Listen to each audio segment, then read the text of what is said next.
আসসালামু আলাইকুম ওয়া রাহমাতুল্লাহ। আল্লামা সাঈদী একটা নাম। আল্লামা সাঈদী ছিলেন বাংলাদেশের লক্ষ কোটি মানুষের হৃদয় স্পন্দন। তাকে ভালোবাসতেন এই দেশের রাজনৈতিক ব্যক্তি থেকে শুরু করে সর্বস্তরের জনগণ।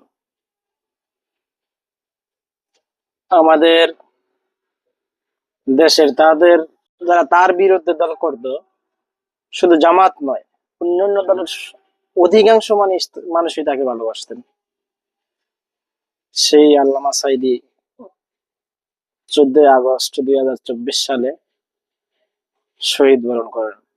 আল্লাহ তাকে জান্নাতুল ফেরদাউস দান করুন। আর দেখেন এই শাহবাগীরা, এরা এখন কোথায়? এদেরকে খুঁজে খুঁজে বিচার করা দরকার। এই শাহবাগীরা কি স্লোগান দিচ্ছে আল্লামা সাঈদীকে নিয়ে, অথচ লোকটা কিন্তু বারবার বলেছে যে আমাকে যারা রাজাকার বলবে তারা হচ্ছে পিতৃ পরিচয়হীন অবৈধ সন্তান। যারা নিজেদেরকে অবৈধ সন্তান মনে করে, শুধুমাত্র হিন্দুস্তানের রাজাকারেরাই আমাকে রাজাকার বলতে পারে। আমি রাজাকার নই। সুতরাং আমাকে যারা রাজাকার বলবে তারা পিতৃ পরিচয়হীন অবৈধ সন্তান। 1971 সনের, শোনো মুসলমানেরা, 1971 সনের কোন কাদা সাঈদীর গায়ে লাগে নাই। আমাকে রাজাকার বলে জনগণ থেকে বিচ্ছিন্ন করবা, জনগণ থেকে আমারে বিচ্ছিন্ন করা যাবে না। কারণ এই জনগণ আমার জন্য আসে না, এই জনগণ আসে আল্লাহর কোরআনের জন্য।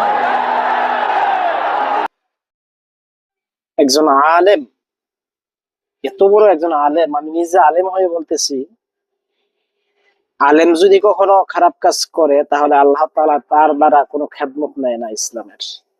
সে ইসলাম থেকে খারেজ, আল্লাহ তাআলা বের করে দেয় তাকে। সুতরাং কিভাবে মানুষ, তারা বলল শাহবাগীরা যে উনি এই ধরনের অপরাধ করছে, যা মুখ দিয়া নেওয়া অসম্ভব।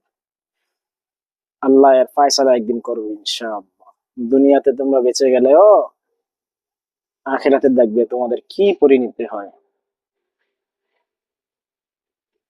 আল্লামা সাঈদীকে আজকে মনে পড়ে, খুবই মনে পড়ে। উনি যদি থাকতেন আমাদের মাঝে কতই না খুশি হতাম। সেই সাঈদী আমার জীবনে একবার দেখেছিলাম আমি, 2004 বা 4 সাল হবে, এরকম 4 সাল, বাইতুল মোকাররমে দেখছিলাম একবার। বাইতুল মোকাররম মসজিদের ওই যে জায়গাটাতে আগে ইসলামিক দলগুলো সমাবেশ করতো বা ছোটখাটো মিটিং করতো, ওই জায়গাতে দেখছিলাম আমি লাস্ট। আমার সাথে এটাই দেখা। আল্লামা সাঈদীকে দেখার অনেক মনের বাসনা ছিল, কত দোয়া করেছি ওনার জন্য। ওনার রায়ের সময় আল্লাহু আকবার, আমার এলাকার, অর্থাৎ আমি যে এলাকায় লেখাপড়া করছি ওই এলাকার অনেক মানুষ, যা বলার বাহিরে, আওয়ামী লীগ করে তারাও ওনার রায়ের বিরোধিতা করেছিলেন। এবার দেখেন একটা মানুষকে মানুষ কতটা ভালোবাসতে পারে।